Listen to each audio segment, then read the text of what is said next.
In a few more minutes the regiments destined to carry out the flanking movements had tramped off in silence, keeping carefully to the lee of the rising ground in order to conceal their advance from the keen eyes of Twala's scouts. Half an hour or more was allowed to elapse between the setting out of the horns or wings of the army before any stir was made by the Greys and their supporting regiment, known as the Buffaloes, which formed its chest, and were destined to bear the brunt of the battle. Both of these regiments were almost perfectly fresh, and of full strength, the Greys having been in reserve in the morning, and having lost but a small number of men in sweeping back that part of the attack which had proved successful in breaking the line of defense, on the occasion when I charged with them and was stunned for my pains. As for the Buffaloes, they had formed the third line of defense on the left, and since the attacking force at that point had not succeeded in breaking through the second, they had scarcely come into action at all. Infidus, who was a wary old general, and knew the absolute importance of keeping up the spirits of his men on the eve of such a desperate encounter, employed the pause in addressing his own regiment, the Greys, in poetical language, explaining to them the honor that they were receiving in being put thus in the forefront of the battle, and in having the great white warrior from the stars to fight with them in their ranks, and promising large rewards of cattle and promotion to all who survived. In the event of Ignosi's arms being successful, I looked down the long lines of waving black plumes and stern faces beneath them, and sighed to think that within 1 short hour most, if not all, of those magnificent veteran warriors, not a man of whom was under 40 years of age, would be laid dead or dying in the dust. It could not be otherwise, they were being condemned, with that wise recklessness of human life which marks the great general, and often saves his forces and attains his ends, to certain slaughter, in order to give their cause and the remainder of the army a chance of success. They were foredoomed to die, and they knew the truth. It was to be their task to engage regiment after regiment of Twala's army on the narrow strip of green beneath us, till they were exterminated or till the wings found a favorable opportunity for their onslaught. And yet they never hesitated, nor could I detect a sign of fear upon the face of a single warrior. There they were, going to certain death, about to quit the blessed light of day for ever, and yet able to contemplate their doom without a tremor. Even at that moment I could not help contrasting their state of mind with my own, which was far from comfortable, and breathing a sigh of envy and admiration. Never before had I seen such an absolute devotion to the idea of duty, and such a complete indifference to its bitter fruits. "Behold your king," ended old Infidus, pointing to Ignosi, "go fight and fall for him, as is the duty of brave men, and cursed and shameful for ever be the name of him who shrinks from death for his king, or who turns his back to the foe. Behold your king, chiefs, captains, and soldiers. Now do your homage to the sacred snake, and then follow on, that Incubu and I may show you a road to the heart of Twala's host." There was a moment's pause, then suddenly a murmur arose from the serried phalanxes before us, a sound like the distant whisper of the sea, caused by the gentle tapping of the handles of 6,000 spears against their holders' shields. Slowly it swelled, till its growing volume deepened and widened into a roar of rolling noise, that echoed like thunder against the mountains, and filled the air with heavy waves of sound. Then it decreased, and by faint degrees died away into nothing, and suddenly out crashed the royal salute. Ignosi, I thought to myself, might well be a proud man that day, for no Roman emperor ever had such a salutation from gladiators, about to die. Ignosi acknowledged this magnificent act of homage by lifting his battle-axe, and then the Greys filed off in a triple-line formation, each line containing about 1,000 fighting men, exclusive of officers. When the last companies had advanced some 500 yards, Ignosi put himself at the head of the Buffaloes, which regiment was drawn up in a similar threefold formation, and gave the word to march, and off we went, I, needless to say, uttering the most heartfelt prayers that I might emerge from that entertainment with a whole skin. Many a queer position have I found myself in, but never before in one quite so unpleasant as the present, or one in which my chance of coming off safe was smaller. By the time that we reached the edge of the plateau the Greys were already halfway down the slope ending in the tongue of grass land that ran up into the bend of the mountain, something as the frog of a horse's foot runs up into the shoe. The excitement in Twala's camp on the plain beyond was very great, and regiment after regiment was starting forward at a long swinging trot in order to reach the root of the tongue of land before the attacking force could emerge into the plain of Looe. This tongue, which was some 400 yards in depth, even at its root or widest part was not more than 650 paces across, while at its tip it scarcely measured 90. The Greys, who, in passing down the side of the hill and on to the tip of the tongue, had formed into a column, on reaching the spot where it broadened out again, reassumed their triple-line formation, and halted dead. Then we, that is, the buffaloes, moved down the tip of the tongue and took our stand in reserve, about 100 yards behind the last line of the Greys, and on slightly higher ground. Meanwhile we had leisure to observe Twala's entire force, which evidently had been reinforced since the morning attack, and could not now, notwithstanding their losses, number less than 40,000, moving swiftly up towards us. But as they drew near the root of the tongue they hesitated, having discovered that only one regiment could advance into the gorge at a time, and that there, some 70 yards from the mouth of it, unassailable except in front, on account of the high walls of boulder-strewn ground on each side, stood the famous regiment of Greys, the pride and glory of the Kukwana army, ready to hold the way against their power as the 3 Romans once held the bridge against thousands. They hesitated, and finally stopped their advance. There was no eagerness to cross spears with these 3 grim ranks of warriors who stood so firm and ready. Presently, however, a tall general, wearing the customary headdress of nodding ostrich plumes, appeared, attended by a group of chiefs and orderlies, being, I thought, none other than Twala himself. He gave an order, and the first regiment, raising a shout, charged up towards the Greys, who remained perfectly still and silent till the attacking troops were within 40 yards, and a volley of talas, or throwing knives, came rattling among their ranks. Then suddenly with a bound and a roar, they sprang forward with uplifted spears, and the regiment met in deadly strife. Next second the roll of the meeting shields came to our ears like the sound of thunder, and the plain seemed to be alive with flashes of light reflected from the shimmering spears. To and fro swung the surging mass of struggling, stabbing humanity, but not for long. Suddenly the attacking lines began to grow thinner, and then with a slow, long heave the Greys passed over them, just as a great wave heaves up its bulk and passes over a sunken ridge. It was done, that regiment was completely destroyed, but the Greys had but 2 lines left now, a third of their number were dead. Closing up shoulder to shoulder, once more they halted in silence and awaited attack, and I was rejoiced to catch sight of Sir Henry's yellow beard as he moved to and fro arranging the ranks. So he was yet alive. Meanwhile we moved on to the ground of the encounter, which was cumbered by about 4,000 prostrate human beings, dead, dying, and wounded, and literally stained red with blood. Ignosi issued an order, which was rapidly passed down the ranks, to the effect that none of the enemy's wounded were to be killed, and so far as we could see this command was scrupulously carried out. It would have been a shocking sight, if we had found time to think of such things. But now a second regiment, distinguished by white plumes, kilts, and shields, was moving to the attack of the 2,000 remaining Greys, who stood waiting in the same ominous silence as before, till the foe was within 40 yards or so, when they hurled themselves with irresistible force upon them. Again there came the awful roll of the meeting shields, and as we watched the tragedy repeated itself. But this time the issue was left longer in doubt. Indeed, it seemed for a while almost impossible that the Greys should again prevail. The attacking regiment, which was formed of young men, fought with the utmost fury, and at first seemed by sheer weight to be driving the veterans back.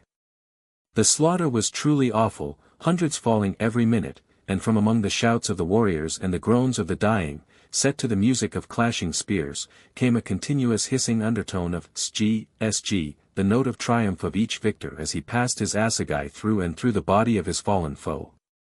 But perfect discipline and steady and unchanging valor can do wonders, and one veteran soldier is worth 2 young ones, as soon became apparent in the present case. For just when we thought that it was all over with the Greys, and were preparing to take their place so soon as they made room by being destroyed, I heard Sir Henry's deep voice ringing out through the din, and caught a glimpse of his circling battle-axe as he waved it high above his plumes. Then came a change, the Greys ceased to give, they stood still as a rock, against which the furious waves of spearmen broke again and again, only to recoil. Presently they began to move once more, forward this time, as they had no firearms there was no smoke, so we could see it all. Another minute and the onslaught grew fainter. Ah, these are men, indeed, they will conquer again," called out Ignosi, who was grinding his teeth with excitement at my side. "See, it is done." Suddenly, like puffs of smoke from the mouth of a cannon, the attacking regiment broke away in flying groups, their white headdresses streaming behind them in the wind, and left their opponents victors, indeed, but, alas! no more a regiment. Of the gallant triple line, which 40 minutes before had gone into action 3,000 strong, there remained at most some 600 blood-spattered men, the rest were underfoot. And yet they cheered and waved their spears in triumph, and then, instead of falling back upon us as we expected, they ran forward, for 100 yards or so, after the flying groups of foemen, took possession of a rising knoll of ground, and, resuming their triple formation, formed a threefold ring around its base. And there, thanks be to heaven, standing on the top of the mound for a minute, I saw Sir Henry, apparently unharmed, and with him our old friend Infidus. Then Twala's regiments rolled down upon the doomed band, and once more the battle closed in. As those who read this history will probably long ago have gathered, I am, to be honest, a bit of a coward, and certainly in no way given to fighting, though somehow it has often been my lot to get into unpleasant positions, and to be obliged to shed man's blood. But I have always hated it, and kept my own blood as undiminished in quantity as possible, sometimes by a judicious use of my heels. At this moment, however, for the first time in my life, I felt my bosom burn with martial ardor. Warlike fragments from the Ingoldsby legends, together with numbers of sanguinary verses in the Old Testament, sprang up in my brain like mushrooms in the dark. My blood, which hitherto had been half frozen with horror, went beating through my veins, and there came upon me a savage desire to kill and spare not. I glanced round at the serried ranks of warriors behind us, and somehow, all in an instant, I began to wonder if my face looked like theirs. There they stood, the hands twitching, the lips apart, the fierce features instinct with the hungry lust of battle, and in the eyes a look like the glare of a bloodhound when after long pursuit he sights his quarry. Only Ignosi's heart, to judge from his comparative self-possession, seemed, to all appearances, to beat as calmly as ever beneath his leopard skin cloak, though even he still ground his teeth. I could bear it no longer. "Are we to stand here till we put out roots, Umbopa, Ignosi, I mean, while Twala swallows our brothers yonder?" I asked. "Nay, Macumazahn," was the answer, "see, now is the right moment, let us pluck it." As he spoke a fresh regiment rushed past the ring upon the little mound, and wheeling round, attacked it from the hither side. Then, lifting his battle-axe, Ignosi gave the signal to advance, and, screaming the wild Kukwana war-cry, the buffaloes charged home with a rush like the rush of the sea. What followed immediately on this it is out of my power to tell. All I can remember is an irregular yet ordered advance, that seemed to shake the ground, a sudden change of front and forming up on the part of the regiment against which the charge was directed, then an awful shock, a dull roar of voices, and a continuous flashing of spears, seen through a red mist of blood. When my mind cleared I found myself standing inside the remnant of the Greys near the top of the mound, and just behind no less a person than Sir Henry himself. How I got there I had at the moment no idea, but Sir Henry afterwards told me that I was borne up by the first furious charge of the buffaloes almost to his feet, and then left, as they in turn were pressed back. Thereon he dashed out of the circle and dragged me into shelter. As for the fight that followed, who can describe it?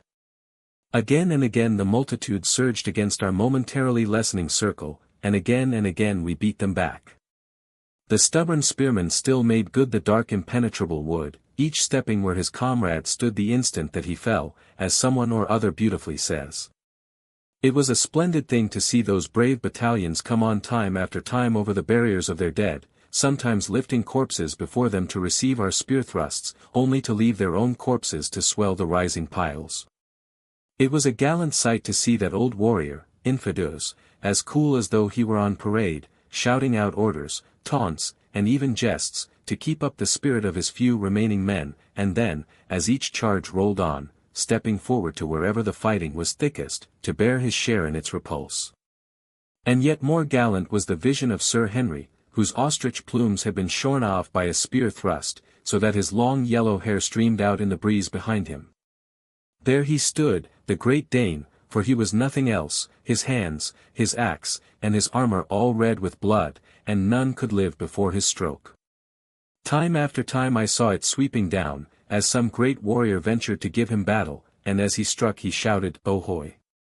Ahoy!" like his berserker forefathers, and the blow went crashing through shield and spear, through headdress, hair, and skull, till at last none would of their own will come near the great white Umtagati, the wizard, who killed and failed not.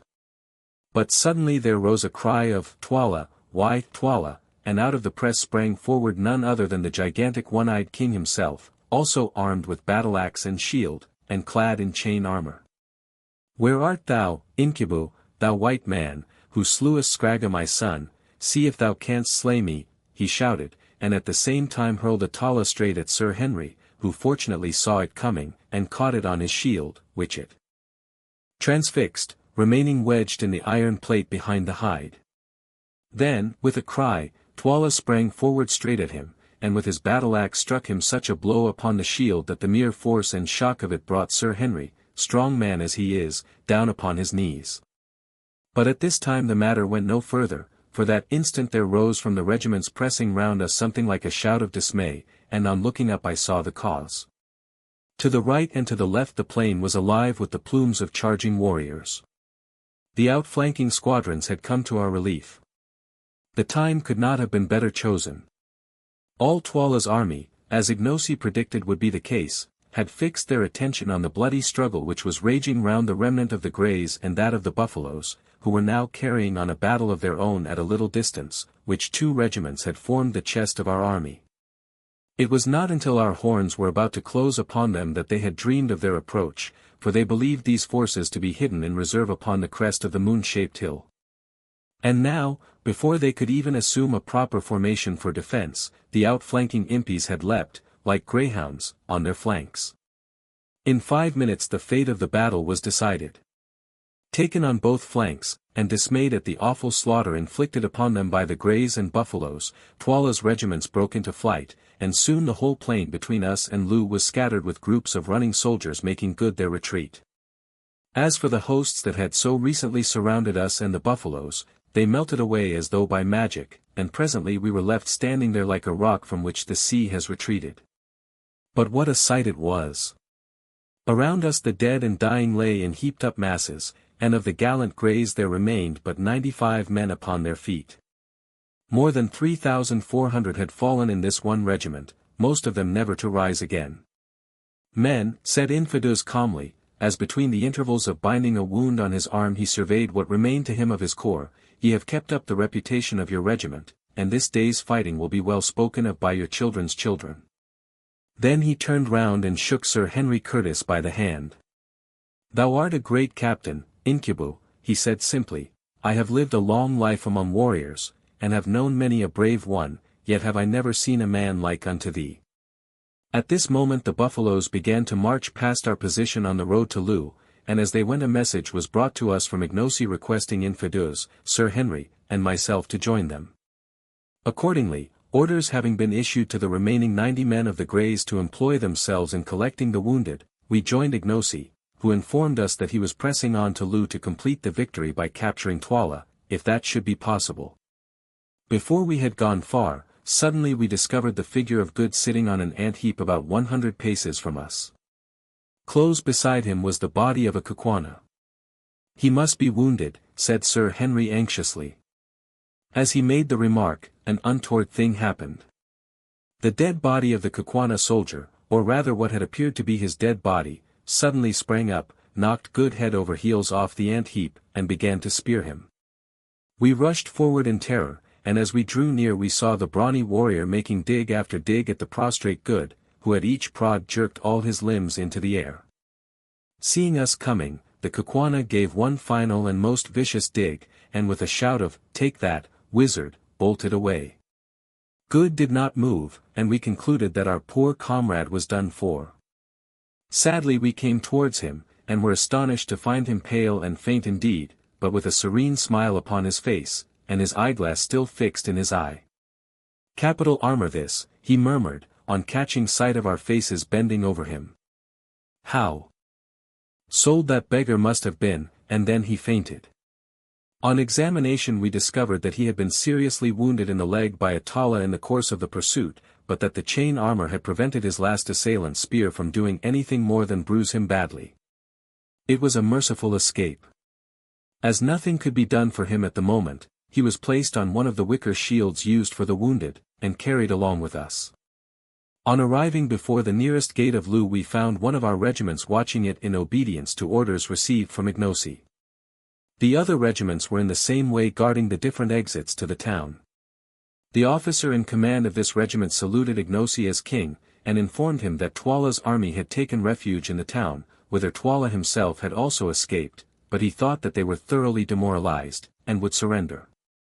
Thereupon Ignacy, after taking counsel with us, sent forward heralds to each gate ordering the defenders to open, and promising on his royal word life and forgiveness to every soldier who laid down his arms, but saying that if they did not do so before nightfall he would certainly burn the town and all within its gates. This message was not without its effect. Half an hour later, amid the shouts and cheers of the buffaloes, the bridge was dropped across the fosse, and the gates upon the further side were flung open. Taking due precautions against treachery, we marched on into the town. All along the roadways stood thousands of dejected warriors, their heads drooping, and their shields and spears at their feet, who, headed by their officers, saluted Ignacy as king as he passed. On we marched, straight to Twala's kraal. When we reached the great space, where a day or two previously we had seen the review and the witch hunt, we found it deserted. No, not quite deserted, for there, on the further side, in front of his hut, sat Twala himself, with but one attendant, Gagul. It was a melancholy sight to see him seated, his battle-axe and shield by his side, his chin upon his mailed breast, with but one old crone for companion, and notwithstanding his crimes and misdeeds, a pang of compassion shot through me as I looked upon Twala thus, fallen from his high estate. Not a soldier of all his armies, not a courtier out of the hundreds who had cringed round him, not even a solitary wife, remained to share his fate or have the bitterness of his fall. Poor savage! He was learning the lesson which fate teaches to most of us who live long enough, that the eyes of mankind are blind to the discredited, and that he who is defenseless and fallen finds few friends and little mercy. Nor, indeed, in this case did he deserve any. Filing through the kraal gate, we marched across the open space to where the ex-king sat. When within about 50 yards of him the regiment was halted, and accompanied only by a small guard we advanced towards him, Gagul reviling us bitterly as we came. As we drew near, Twala, for the first time, lifted his plumed head, and fixed his one eye, which seemed to flash with suppressed fury almost as brightly as the great diamond bound round his forehead, upon his successful rival, Ignacy. "Hail, O king," he said, with bitter mockery, "thou who hast eaten of my bread, and now by the aid of the white man's magic hast seduced my regiments and defeated mine army, hail! What fate hast thou in store for me, O king?" "The fate thou gavest to my father, whose throne thou hast sat on these many years," was the stern answer. "It is good. I will show thee how to die, that thou mayest remember it against thine own time. See, the sun sinks in blood," and he pointed with his battle-axe towards the setting orb. "It is well that my son should go down in its company. And now, O king! I am ready to die, but I crave the boon of the Kukwana royal house, 9, to die fighting. Thou canst not refuse it, or even those cowards who fled today will hold thee shamed. It is granted. Choose, with whom wilt thou fight? Myself I cannot fight with thee, for the king fights not except in war." Twala's somber eye ran up and down our ranks, and I felt, as for a moment it rested on myself, that the position had developed a new horror. What if he chose to begin by fighting me? What chance should I have against a desperate savage 6 feet 5 high, and broad in proportion? I might as well commit suicide at once. Hastily I made up my mind to decline the combat, even if I were hooted out of Kukwanaland as a consequence. It is, I think, better to be hooted than to be quartered with a battle-axe. Presently Twala spoke. "Incubu, what sayest thou, shall we end what we began today, or shall I call thee coward, white, even to the liver?" "Nay," interposed Ignacy hastily, "thou shalt not fight with Incubu. Not if he is afraid, said Twala. Unfortunately Sir Henry understood this remark, and the blood flamed up into his cheeks. I will fight him, he said, he shall see if I am afraid. For heaven's sake, I entreated, don't risk your life against that of a desperate man. Anybody who saw you today will know that you are brave enough.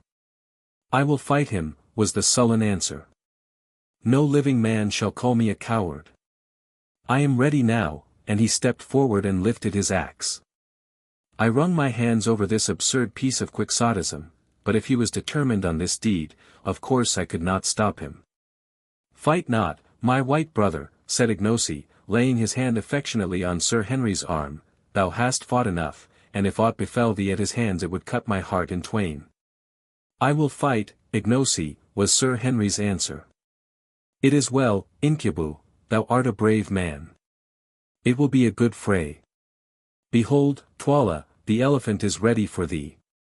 The ex-king laughed savagely, and stepping forward faced Curtis. For a moment they stood thus, and the light of the sinking sun caught their stalwart frames and clothed them both in fire. They were a well-matched pair.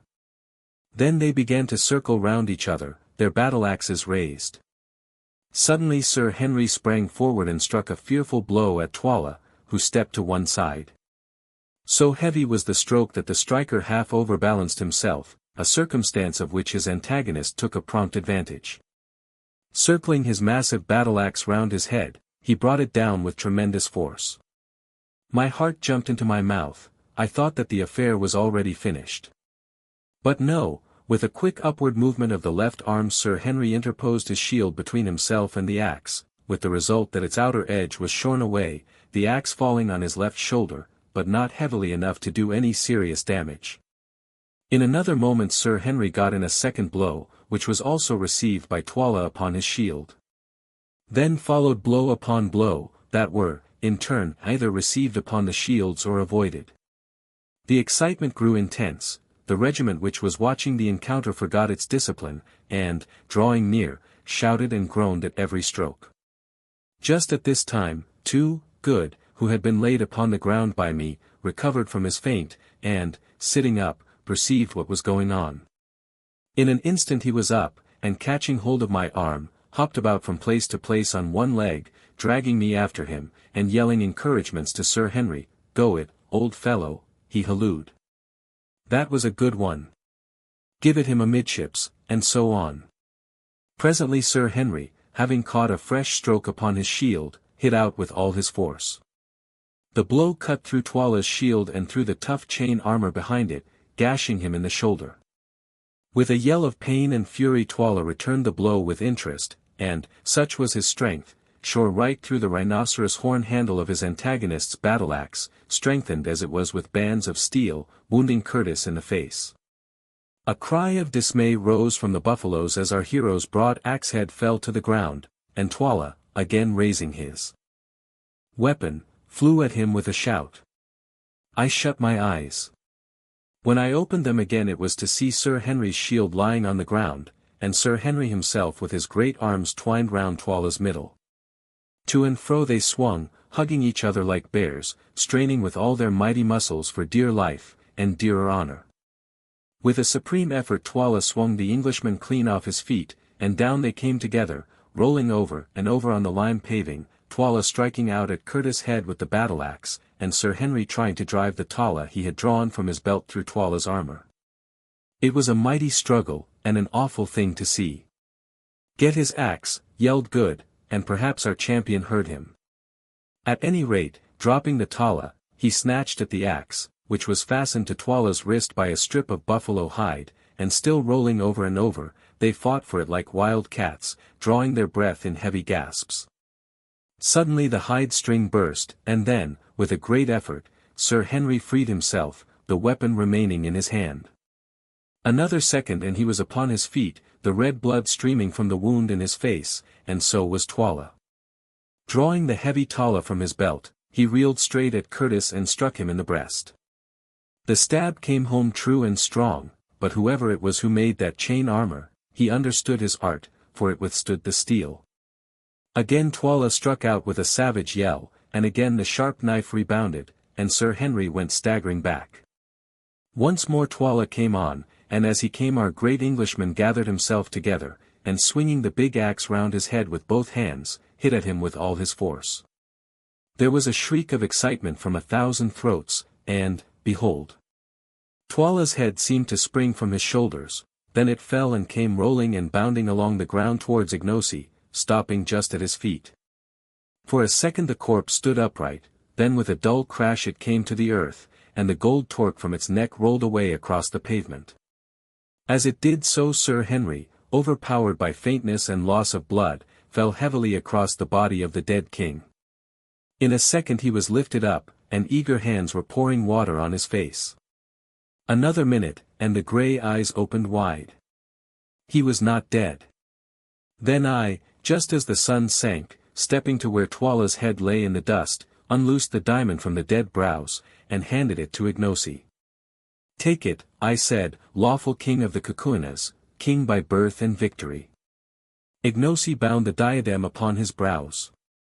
Then advancing, he placed his foot upon the broad chest of his headless foe and broke out into a chant, or rather a paean of triumph, so beautiful, and yet so utterly savage, that I despair of being able to give an adequate version of his words. Once I heard a scholar with a fine voice read aloud from the Greek poet Homer, and I remember that the sound of the rolling lines seemed to make my blood stand still. Ignosi's chant, uttered as it was in a language as beautiful and sonorous as the old Greek, produced exactly the same effect on me, although I was exhausted with toil and many emotions.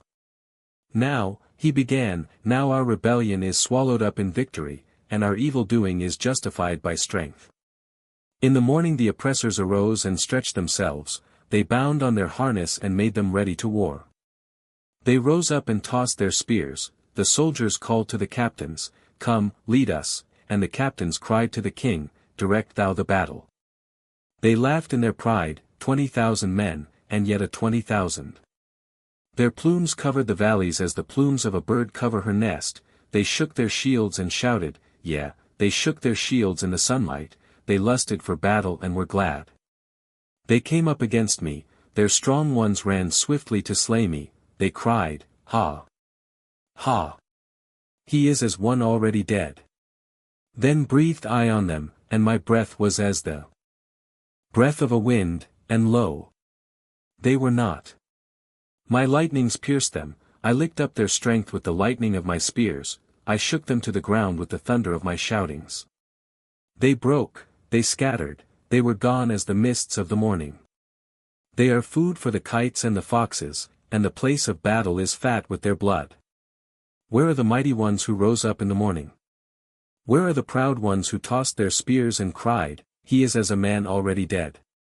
They bow their heads, but not in sleep, they are stretched out, but not in sleep. They are forgotten, they have gone into the blackness, they dwell in the dead moons, others shall lead away their wives, and their children shall remember them no more. And I, the king, like an eagle I have found my eyrie. Behold! Far have I flown in the night season, yet have I returned to my young at the daybreak. Shelter ye under the shadow of my wings, O people, and I will comfort you, and ye shall not be dismayed. Now is the good time, the time of spoil. Mine are the cattle on the mountains, mine are the virgins in the kraals. The winter is overpast with storms, the summer is come with flowers. Now evil shall cover up her face, now mercy and gladness shall dwell in the land. Rejoice, rejoice, my people. Let all the stars rejoice in that this tyranny is trodden down, in that I am the king." Ignosi ceased his song, and out of the gathering gloom came back the deep reply, "Thou art the king." Thus was my prophecy to the herald fulfilled, and within the 48 hours Twala's headless corpse was stiffening at Twala's gate.